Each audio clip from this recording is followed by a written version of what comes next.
제가 한 2달 전쯤에 연애는 몰라도 결혼은 절대 안 되는 여자 편을 만들었었는데 그 영상을 업로드하고 얼마 안 돼서 남자 편을 바로 업로드를 하려고 하다가 조금 더 고민을 해보고 전달해 드려야겠다 싶어가지고 시간이 걸렸는데 오늘은 연애는 몰라도 결혼은 절대 안 되는 남자에 대해서 5가지 정도 말씀을 좀 드려보도록 하겠습니다. 5가지 전부가 모두 중요하게 전달드리고 싶은 내용이지만 그 중에서도 4번째가 정말 중요한 내용이라고 생각을 하기 때문에 앞부분은 스킵하시더라도 들어오셨다면 4번째는 꼭 보고 가셨으면 하는 말씀을 좀 전해드리고 시작해보도록 하겠습니다. 첫 번째, 일단 남자는 책임감과 능력이 전부라고 해도 과언이 아닙니다. 근데 능력은 사람마다 다를 수 있는 이유가 존재해요. 하지만 책임감은 어떠한 이유도 붙을 수가 없습니다. 그러면 그 책임감을 어떻게 확인할 수 있느냐? 제가 말씀드리는 것 중에 해당하는 것들이 다수 있는 것 같다 싶으면 고려를 해보시면 됩니다. 첫 번째, 자기의 개인적인 일 때문에 지각하는 일이 잦다.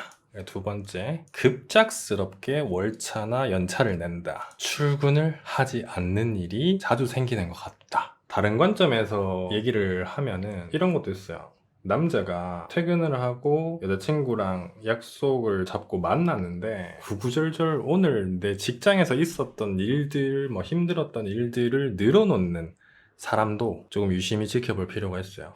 제가 예전에 남자들이 힘든 걸 여자에게 얘기를 잘 하지 않는 이유에 대해서 영상을 한번 만든 적이 있었는데 그 영상을 만든 이유가 남자는 도대체 왜 힘든 걸 얘기를 잘 안 하냐, 좀 얘기해주면 좋을 텐데 라고 생각하는 여성분들이 많았기 때문에 그 영상을 만든 거였거든요. 남자는 기본적으로 누군가한테 얘기를 해서 해결되지 않을 것 같은 건 애초에 입 밖으로 꺼내지 않는다는 거예요. 그게 남자의 사고예요. 근데 그거를 긍정적으로 해석을 하면은 자나깨나 현실이 가장 크게 자리 잡혀 있다는 거예요. 남자의 머릿속에는. 근데 그게 연애할 때는 자기 얘기를 잘 안 하는 사람이 답답하게 느껴질 수도 있는데 결혼을 해서만큼은 그렇지 않다는 거죠. 극과 극으로 봤을 때 자기 얘기를 잘 안 하는 사람이랑 자기 얘기를 너무 많이 하는 사람 둘이면 답답해도 차라리 전자가 훨씬 낫다는 거죠. 이 사람에 대한 판단이 다 끝난 후에 결혼까지 결심을 하고 같이 살고 있는 사람이면 후자의 경우는 푸념이 될 뿐이고 어느 순간부터 여러분들이 감정 쓰레기통이 되어 있구나 싶은 생각이 들 수도 있어요. 그러니까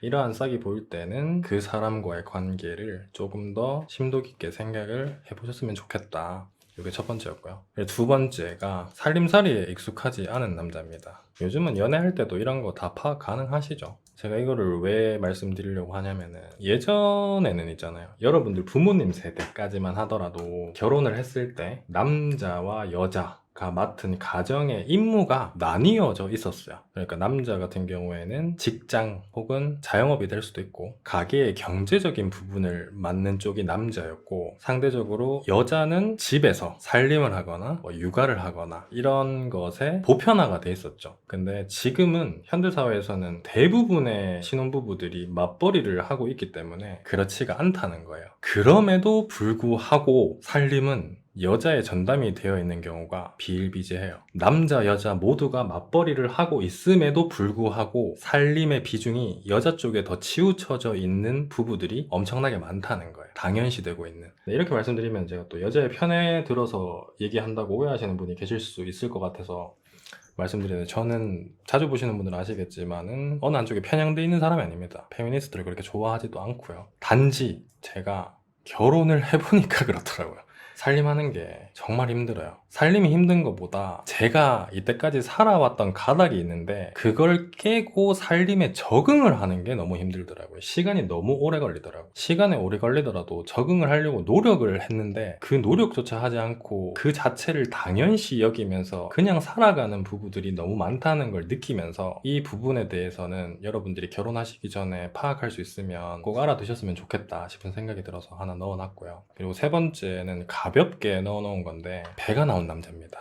뭐 저도 요즘 결혼하고 나서 행복해서 그런가 배가 좀 많이 나왔는데, 남성분들은 이런 얘기를 많이 들어보셨을 텐데, 여자들 중에 은근히 배 나온 남자 좋아하는 여자 많다, 이런 얘기 들어보셨죠? 그 말이 남자들이 듣기 좋은 쪽으로 와전된 거더라고요. 그러니까 이 말의 참뜻은 뭐냐면은, 내 남자의 배이기 때문에 그마저도 사랑하려고 노력을 하는 거지, 애초에 배 나온 남자 자체를 좋아하는 여자는 드물어요. 물론 있을 수는 있습니다. 있을 수는 있는데, 이 참뜻을 해석하면은 여자들도 자기 관리를 잘 하는 남자를 좋아하는 건 부정할 수 없다라는 뜻이에요. 뭐 결혼하고 나서 삶에 치이고 이러다 보면 관리에 소홀해질 수는 있는데, 그래도 웬만하면 결혼하기 전에는 좀 자기 관리를 열심히 하는 사람을 만났으면 좋겠다라는 취지로 가볍게 넣어놨고요. 네 번째, 지금부터가 정말 중요한 내용인데, 이거는 진짜 모르는 분들이 안 계셨으면 좋겠다 싶을 정도로 꼭 전달해드리고 싶은 내용이었어요. 내가 1순위인 남자가 아닌 사람은 절대 결혼을 하시면 안 됩니다. 제가 이때까지 연애학개론을 하면서는 그 무엇보다도 항상 내 자신이 1순위여야 된다, 이렇게 말씀을 드렸었잖아요. 근데 결혼 이후에는 나보다 배우자가 가장 우선순위가 되어야 됩니다. 그렇지만 이 말 또한 나를 배제하고 배우자가 전부가 되라, 이런 뜻은 아니에요. 제가 이 말씀을 왜 전해드리려고 했냐면은, 저희도 2세를 계획하고 있다 보니까 한날 와이프가 그런 얘기를 저한테 하더라고요. 자기는 나중에 아이가 태어나도 항상 내가 1순위여야 돼, 이렇게 얘기를 하더라고요. 근데 그 얘기를 한 이유가, 내가 자기한테 사랑받고 싶은 마음이 커서 그런 게 아니라 앞으로 태어날 자식에게 그런 모습을 보여주고 싶기 때문에 그런 거야 라고 얘기를 하더라고요. 그래서 그게 무슨 말이지 싶어가지고 조금 더 대화를 나눠봤더니, 와이프가 하는 말이, 자식이 나중에 컸을 때 우리 아빠는, 그러니까 저죠, 우리 아빠는 항상 나보다는 엄마를 가장 최우선으로 생각하는 사람이었어. 그렇기 때문에 나도, 자식인 거죠, 나도 아빠 같은 남자를 배우자로 선택할 수 있는 눈을 길러주게 만들어주고 싶대요, 와이프가 말하길.